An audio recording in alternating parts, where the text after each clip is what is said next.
I'll go back first of all to when Alec learnt ballroom dancing, and we used to roll up the carpet in this room and put Victor Sylvester on the gramophone and practice our ballroom dancing as best we could. Yes, memories. That there was a lovely big dining table where we entertained visiting troops at times.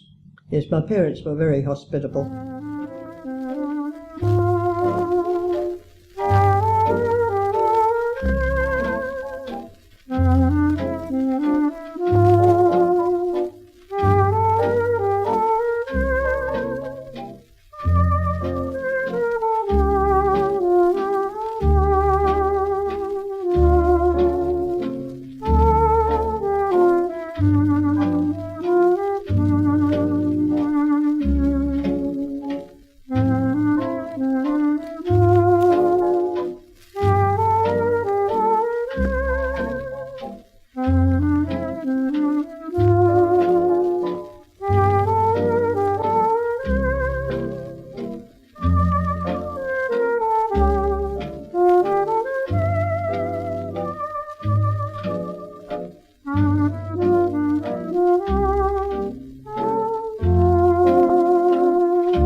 Well, I can tell the better story because I wasn't a dancer, she was.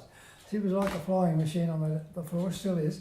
Well, we give it away now, we gave it away last year. But we've danced ever since. And I used to watch her flashing around the floor and think, this isn't bad, you know what you do. And wouldn't mind getting on this. So anyway, and I was a bit shy in those days. People tell me they don't believe it, but I was, particularly with girls, I think. And I waited till the last dance, and I plucked up courage and went over and said, "Now I have the last dance." And she said, "I've got my..." she said yes. So after the dance, I said, "And may I take you home?" "Oh, I've got my sister with me."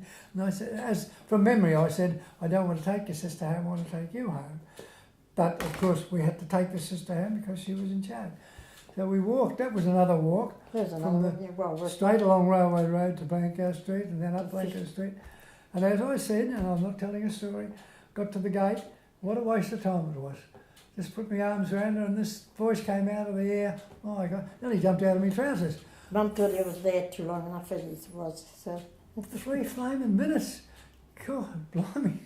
I don't know whether Alec can remember coming over one night when Dad was swinging his contraption that released the honey from the comb, and we this was done down in the wash house, which was in those days down in the garden, and we just loved eating the honeycomb where there was still a bit of honey dripping from it. Wonderful memories. And I used to write, when I had to write something for school, it was usually The Life of the Bee. I knew I was a full bottle on The Life of the Bee, because I used to stand by Dad when he was smoking the hive to make it passive, to find how many queens there were in the hive. Oh, my mother was a great scout, because although she was frightened of the bees, one day they swarmed. Dad wasn't home. Sorry, he was. The idea was then they had to get the chooks up into the veranda because they were being bitten. And so it was those that were rescuing the chooks got bee stings in their hair, and they just kept at it to rescue the fowls. I learnt that bees don't like strong smells like onion, and Vincent Saventi lived behind us, and he couldn't understand why his bees were angry. And Dad went round and found that he had them sitting in an onion bed, and that was the reason. Didn't matter where you lived around this area, most of the kids you knew. I mean, I can still tell you from this day to the next, all the people that lived in this side of the street, and some of the people lived on So that. you should, Now, because you lived here all your life. I'm just saying, but in those days you knew everybody. You did, and you yeah, knew the yeah. kids. They all, you know, we had kids in our house the same as we had at this house. But the old bonfire. They The didn't have that bonfire, you anymore. used to save your money, your pennies and halfpennies in those days, and they used to all congregate up there, and most of the families would bring old bits of wood or timber or something to throw on, and I'd have a guy fox, of course, lift it up in the air. And Something things like that. yeah, that was a big night. It was a night that we all look forward to, I would think, yeah. Guy Fox night. And there was a paddock for years and years. As a matter of fact, it was a paddock that we used to cut through to go to Kings Park in those days. In Wandana Flats. Where Wandana Flats Where is now, Wandana yes. Flats is now, and there's a whole lot of the people now, Wandana Flats, but that never used to be there.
Oh, this is one of the old microscopes from the university where of course I worked, and the thing was that as technology moves on, people tend to throw the old stuff out.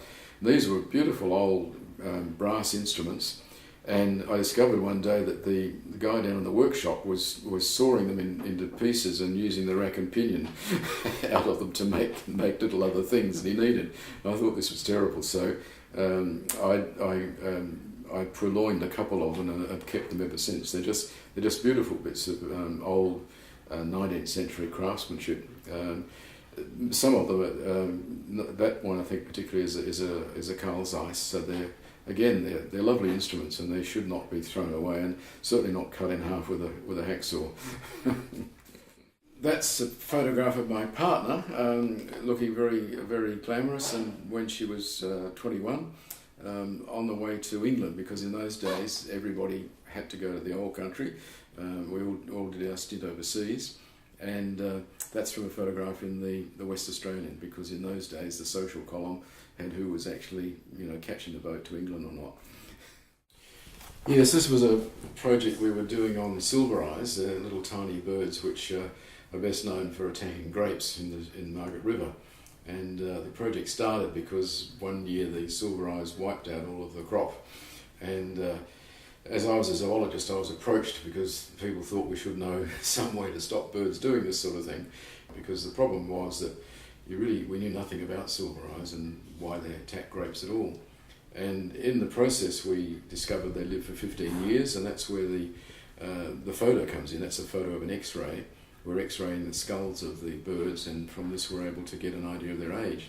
So although everyone always assumed that small animals don't live very long, these little things live for years and years and years, and they fly between Esperance and Jurien Bay, and they know almost every fruit tree in the whole of Western Australia. And they know exactly when the grapes are ripe and all the rest of it. So we subsequently went on and we did a 5-year study on the silver eye, which actually ended up in resulting in being able to tell the vigneron how they could protect their grapes against attack in very bad years. Well, these are targets made of tantalum metal, and they have an oxide that's been formed on them, and that oxide contains a heavy form of nitrogen, a heavy form of oxygen. And we were using this to study the metabolism of honey possums, little tiny marsupial, lives on Banksias down in the southwest. And an amazingly complex process which involved us whizzing over to Sydney and exposing these little targets to a beam of protons, and the end result of this was we were able to discover how much energy honey possums use in a day. But again, the project's long since finished. But the craftsmanship that went into making these targets and all the rest of it was so nice again, it's a lovely object that I've always wanted to keep an example of. We had lots of these, of course. Most of them were thrown away.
I started building model cars when I was probably 13 or 14. I'd been building model planes before that, not very successfully, and the move to cars resulted from the fact that people started to import American car kits. The American car kits were significantly better than the ones that I'd been looking at from England, and I was really keen to build American car kits. They had chrome plating on the bumper bars. They looked much more realistic, and realism was what was very important to me. Most modelers think of themselves as kids who've never grown up. When you're a child, you can't aspire to a full-size car. I quite enjoy cars, but I don't think I'd ever get round to actually buying a historic car or buying a car for anything other than practical purposes. So the kits are a substitute for that. When I was young, I used to build mostly warplanes, but as I've aged and discovered what war was really about, I've lost interest completely. But the vast bulk of people who build models are military model builders, either aircraft or tanks or similar sorts of things. You would normally build a kit over somewhere like 2 to 3 weeks. The most recent ones I've built have taken longer than that because of the limitations of time to get on with it. For me, I could probably build a kit. When I was a kid, I used to build them in about a week because of the enthusiasm to get them finished. A week is a reasonable time. I've always liked Citroën Daeses. That particular kit is just about the only kit available of a Daes. The Daes is an iconic car, and it's just surprising to me that there is only the single kit, or there's actually a 1/43rd scale one around as well. And my wife was also fascinated by Daeses, so that was the reason for the Daes kit. It really is finished. The Daes was built probably about 25 years ago, shortly after I was married, when I found the kit in a hobby shop. And I built it fairly quickly and finished it. But it suffered several moves since then, and various components have been broken, and it's a bit hard doing the repairs now, so it looks sadly as though it's unfinished, with the bonnet sitting on the roof and the wheels looking a bit soft and soggy. But I've got a brand new unstarted kit which I will get round to building, because I really enjoyed building the kit originally. As you might have noticed, I've got a large number of unbuilt kits. I'm looking forward to retirement so I can actually spend some time doing it. The psychology of why you purchase lots of kits when you're going to build them, and you do the calculation that you could probably never build what you've got. The psychology is that's quite interesting, I think. I think it's that sense of deprivation when you were a kid. If you read historic car magazines, you find that many people that buy old cars or historic cars often buy cars that they really wanted when they were young. They didn't have the money, they couldn't have them. Now when they're older and they could have even more exotic things, they return to what they wanted when they were a kid. I think there's something to do with, that desire as a child to have certain things that meant something to you. Kids all have different ideas about what's important. I think my aim would be to have a display cabinet where some of them would be displayed on a rotating basis, so because that's part of the process, putting together themes and things that belong together and things that contrast. I like making a story out of what I'm doing, basically, and I really enjoy the business of researching what I'm going to build, so that I know what are authentic colours and how the kit should be built so that it looks as authentic as it can. Yeah, I'd certainly give them away if people thought they were interesting. Once you've built them and displayed them a couple of times, I think that's the satisfaction. If you want them again, then build them again. You can build them in a different way.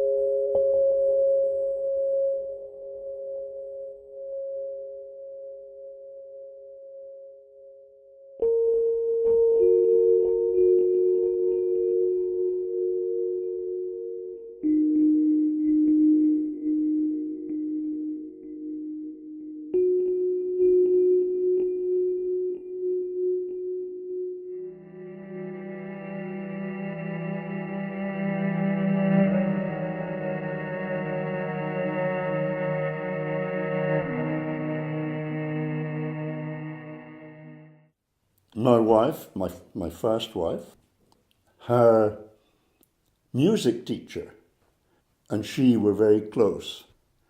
And when Miss McCallum died, the lady, the doctor who looked after her, who played Scrabble with her each week, she left everything to her. And the doctor rang us up and said that Miss McCallum had said that we should have anything we wanted from our house. And she was very old, and the house had gone into disrepair, and there wasn't much that the average person would go in and find something that they liked. We went in and had a look around, and I said, I love those frames. I don't know what's in them, because they couldn't see anything, but the frames were old and rather fine, so we thought we'd have them. And I took them home, and I thought that I'd have to clean them up because there were decades of grime on them. And I sat down, really to clean the wood and see whether the wood came up as I thought it might, and it did. You can see how beautiful it is. And I got soap and water and decided to clean the surface. And out of the surface, actually I cleaned that one first, and out of it came what I thought was a good portrait. I was absolutely stunned when I got to this one. And out of it came something I think is very beautiful. Now, Miss McCallum, the interesting thing is that these are Miss McCallum's ancestors. She's not a typical woman. She's very beautiful. She is stunning in the things she's saying to you, by the way she's dressed, by the staff she holds, by the cross she holds. Obviously, I think someone who had a very strong religious feeling, but it wasn't the religious feeling, it was the feeling that was the most important thing that came out of this portrait. It was the feeling that she gives me every time. And we sit here and look at her sometimes, just my wife and I, and we enjoy just looking at the beauty of it. The background, we're interested in textiles, and the background is obviously a textile background, and that came out, and the colours came out of something that was black. We loved it, and we still love it.